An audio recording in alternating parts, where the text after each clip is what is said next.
में पुरुरवा भील की पर्याय में है। वो एक चित्रण मैंने आपको बताया था कि एक जंगल है, एक वन है, वहाँ पुरुरवा भील की पर्याय में भगवान महावीर स्वामी हैं।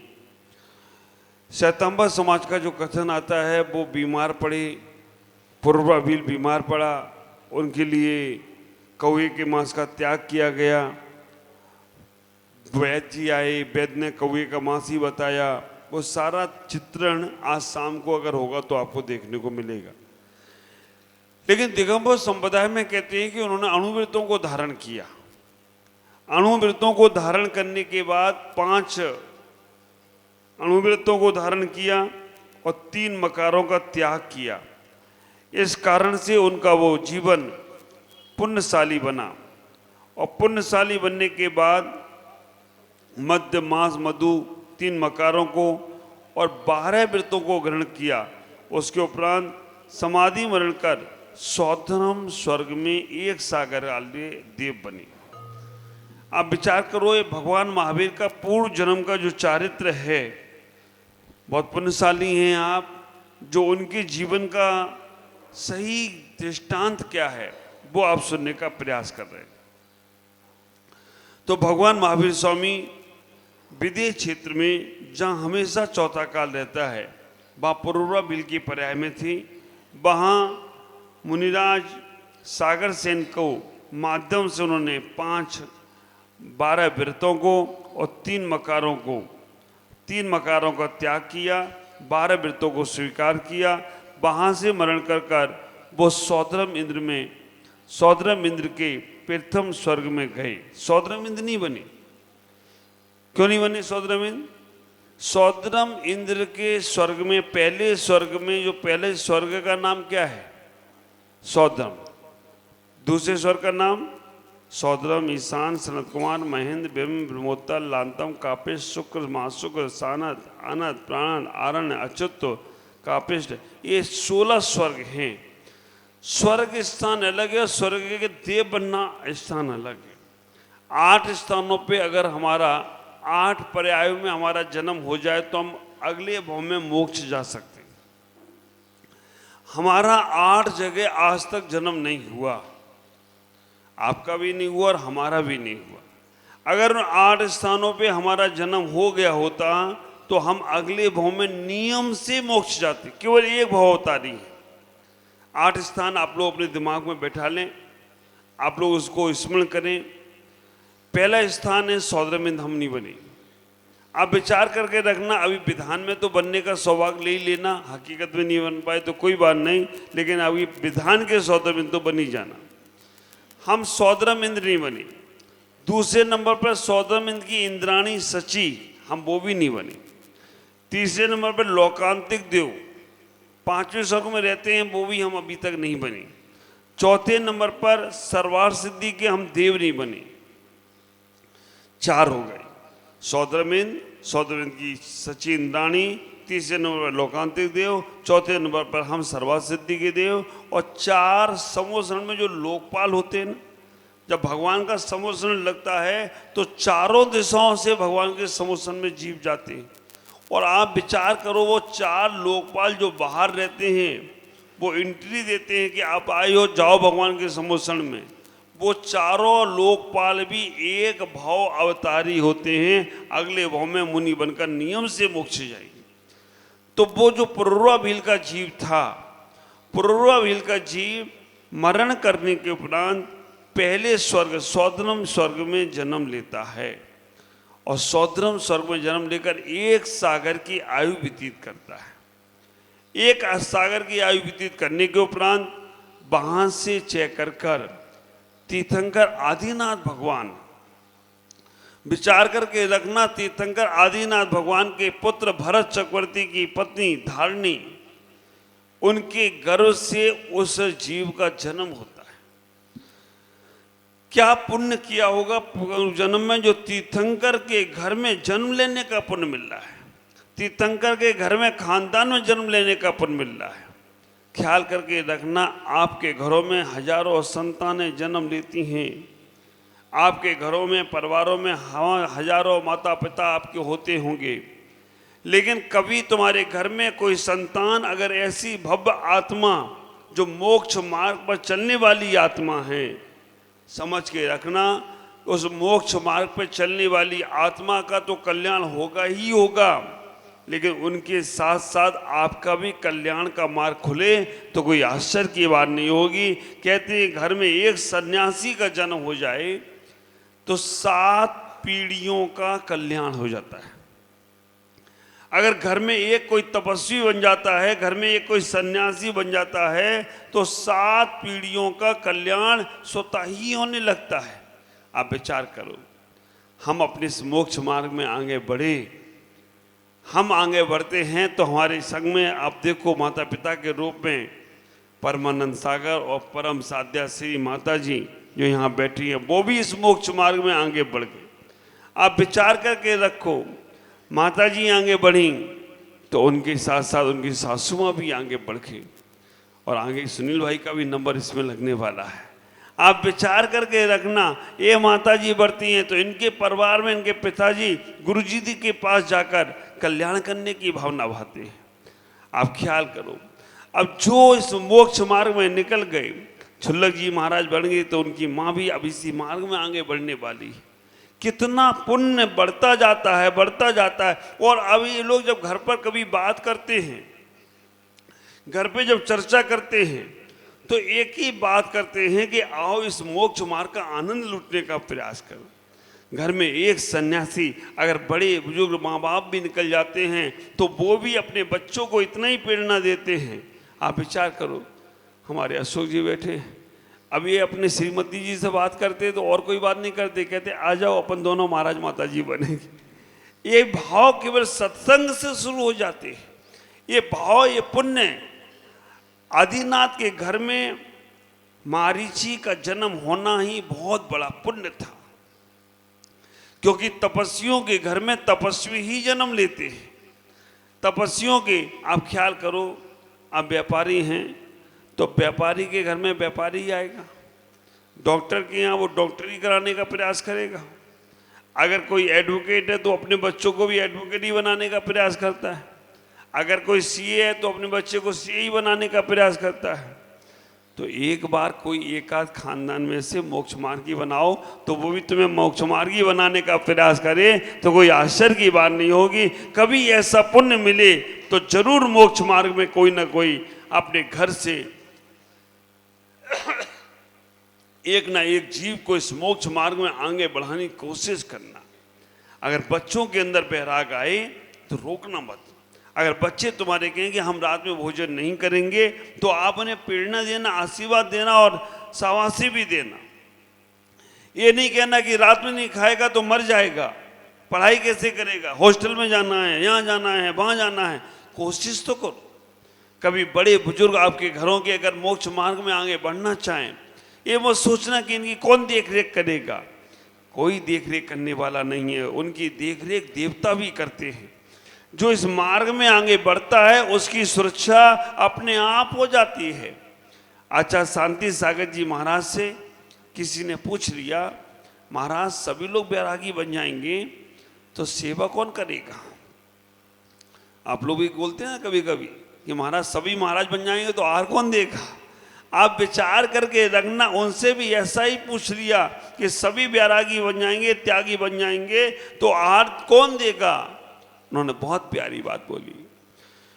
उन्होंने इतना ही कहने का प्रयास किया, जैसे ही एक तपस्वी साधु सन्यासी बनता है उसके निमित्त से 2 त्यागी अपने आप तैयार होने लगे तो कोई आश्चर्य की बात नहीं है। उसके निमित्त से 2 त्यागी वृत्ति बनना शुरू हो जाते हैं।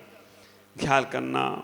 मैं तो इतना कहता हूं, जब कोई सन्यास के मार्ग पर आगे बढ़ता है, अगर हमने किसी एक को सन्यासी बना दिया ना तो विचार करना 100 मंदिरों को बनाने का पुण्य प्राप्त हो सकता है। अगर हमने एक सन्यासी अपने घर में त्यागी वृत्ति तैयार कर लिया, समझ कर रखना 100 वैश्यालयों को बंद करने का पुण्य मिलता है। अगर एक तपस्वी तैयार कर लिया तो 100 शराब खाने को बंद कराने का पुण्य मिलता है। एक तपस्वी तैयार कर लिया तो 100 जुआ के अड्डे बंद कराने का पुण्य मिलता है।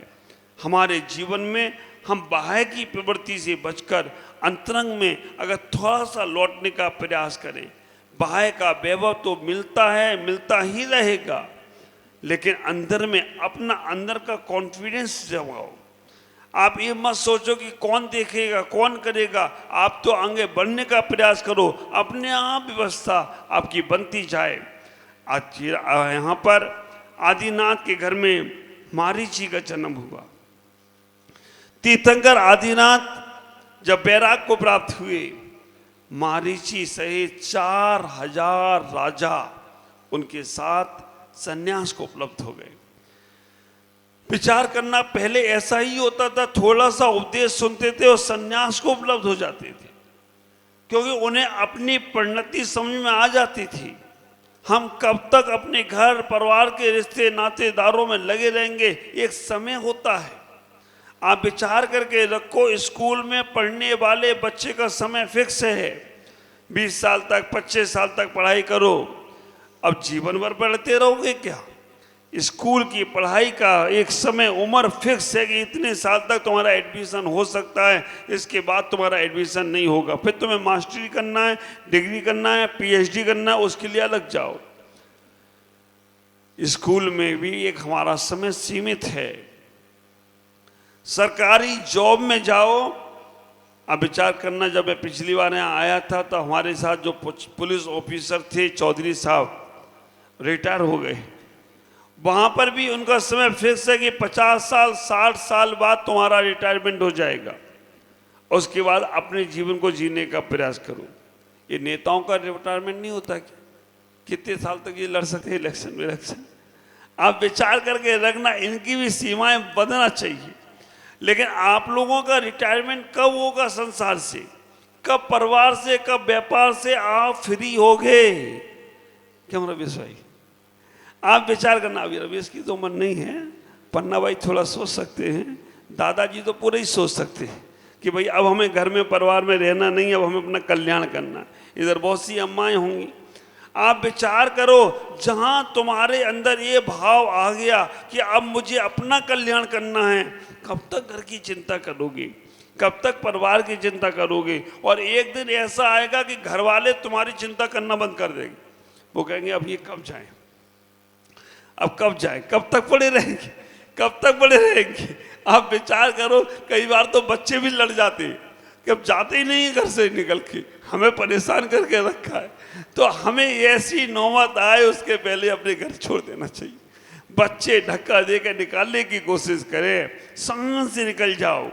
वही बच्चे तुम्हारे चरण छूने आएंगे, वही बहुएं तुम्हारे भैया वृत्ति करने आएंगी, वही तुम्हें जो घर में पानी नहीं पिलाती हैं।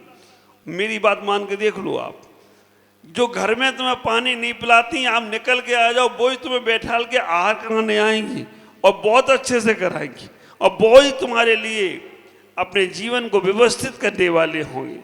इतना ही ख्याल करना, बड़ा पुण्यशाली जीव होते हैं।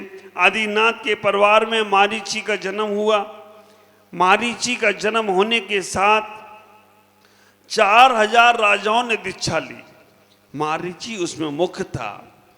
4000 राजा जब दीक्षा लेकर आदिनाथ के साथ साधना करने के लिए बैठे, देखो तीर्थंकर महावीर और आदिनाथ एक ही खानदान में जन्मे हैं, अलग खानदान नहीं है। आप ख्याल करके रखना, जो भी सन्यासी बनता है, तपस्वी बनता है, वो उसी खानदान का होता है। कहीं ना कहीं किसी न किसी पर्याय में हम रहे होंगे। आज जो मेरे संग में साधु हैं, कहीं ना कहीं किसी पर्याय में हमारे संग में, हमारे परिवार में रहे होंगे। आज हम एक साथ मिल गए, और ऐसा नहीं है हम ही यहाँ, आप लोगों का भी संपर्क हमारा कोई ना कोई पर्याय में रहा होगा, इसीलिए मिले हैं। अब उस पर्याय का स्मरण नहीं आ रहा है, इसलिए आप अपने घरों में हैं। लेकिन अगर याद आ जाए, जाति स्मरण हो जाए, तो आप हमारे साथ भी चलने को तैयार होते चले जाओगे। इतना ही ख्याल करना। 4000 राजा 1 महीने तक बैठे रहे। अभी भगवान आहार को उठेंगे, अभी भगवान आहार को उठेंगे, लेकिन भगवान नहीं उठे आहार पर। उन राजाओं को भूख सहन नहीं हुई। देखो, शरीर तो शरीर ही है, भूख सहन न होने के कारण से उनने फल फूलों को तोड़ना प्रारंभ कर दिया। क्यों? इसमें गलती मुनिराज की नहीं थी, गलती हम श्रावकों की थी, आप श्रावकों की थी। क्योंकि जब मुनिराज आहार करने के लिए निकले, आहार करने के लिए निकले तो आहार कराने वाला कोई नहीं था। उन्हें विधि ही नहीं मालूम थी कि कैसे मुनिराजों को आहार कराया जाता है। जब वो निकलते थे तो निकलते समय वहां पर लोग कहते थे, ये महाराज हमारे यहाँ आकर भोजन करो, हमने तुम्हारे लिए ये पकवान बनाए हैं हमारे यहाँ। उन्हें नमोस्तु नमोस्तु बोलना नहीं आता था, उन्हें पड़गान करना नहीं आता था। इस कारण से उन्होंने फल फ्रूट पेड़ पौधों से तोड़कर खाने शुरू कर दिए, झरनों का पानी पीना शुरू कर दिया। मैं आपसे कहना चाहता हूं, जैन धर्म के दोनों पहिए हैं, एक मुनि मार्ग और एक श्रावक का मार्ग। ये दोनों उस मोक्ष मार्ग के रथ के पहिए हैं। अगर एक भी पहिया कमजोर हो गया तो हमारा धर्म डूब जाएगा। इसलिए हमें दोनों पहियों को मजबूत करना है। अपने बच्चों को तुम संपत्ति देते हो, अपने बच्चों को संपत्ति देते हो, एक बार उन बच्चों को तुम नवदा भक्ति भी सिखाने का प्रयास करो। इतने सब लोग बैठे हैं, आहार देते हो, वर्षों से दे रहे हो। कोई भी महाराज आए आहार देते हो, लेकिन अभी मैं पूछ लूँ कि नवदा भक्ति किसे कहती है? नवदा भक्ति के 9 नाम बताओ कौन कौन से हैं? कहोगे ये नवदा भक्ति के नाम क्या है? हमें तो केवल पड़गान मालूम है कि नमोस्तु नमोस्तु बोलना है, और वो भी नहीं मालूम हो तो महाराज आ जाए अपने आप ही खड़े हो जाए। और महाराज जी आ गए तो ठीक है, नहीं आ गए तो कोई बात नहीं, जाने तो जहाँ जा रहे। ख्याल करके लगना, नवदा भक्ति के लिए भरत चक्रवर्ती का उदाहरण इतना सटीक है। भरत चक्रवर्ती जैसे ही आहार चर्या का समय होता था, जब भरतेश वैभव पढ़ा, 9 बजते थे, 9:30 बजते थे, राज दरबार छोड़कर वस्त्रों को पहनकर अकेले ही मुनिराज को पढ़ाने चले जाते थे। महल के बाहर खड़े होते थे, अपने सैनिकों को, अपने मंत्रियों को, अपने सभी लोगों को मना करते थे, तुम मेरे पीछे मत आना।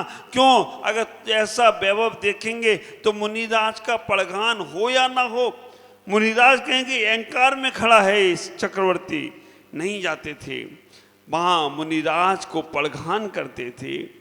वैभव में आया, जब कभी इधर देखते थे कि कोई महाराज आ जाए, उधर देखते थे कोई महाराज आ जाए, बार बार निगाह मारते थे, नहीं आता था तो सोचते थे कि आज मेरे कौन से पाप का उदय है, किसी त्यागी वृत्ति का मेरे घर आहार नहीं हो रहा है।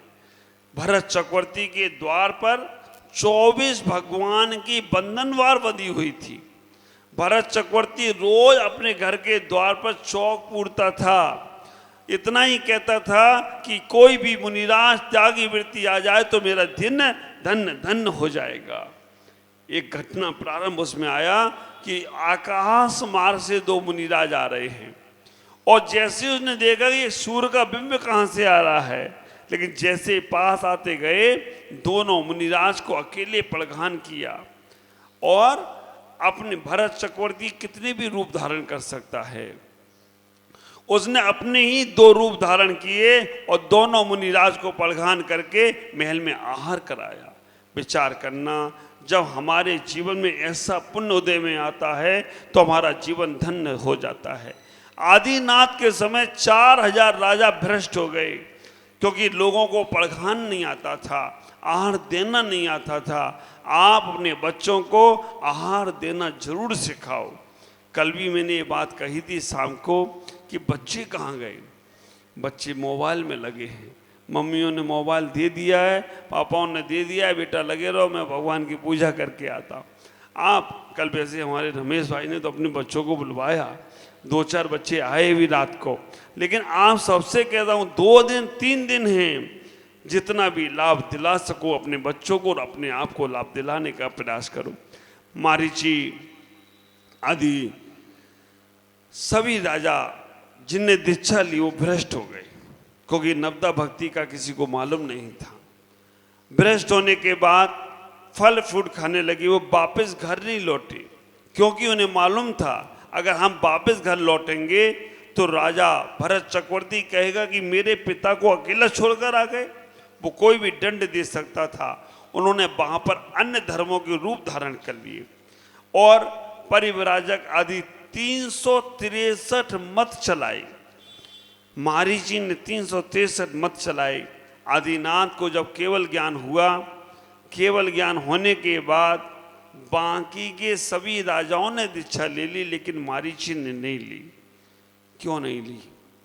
आज नहीं, शाम को बताएंगे। इतना ही ख्याल रखना है कि वो सब राजाओं ने दीक्षा ले ली।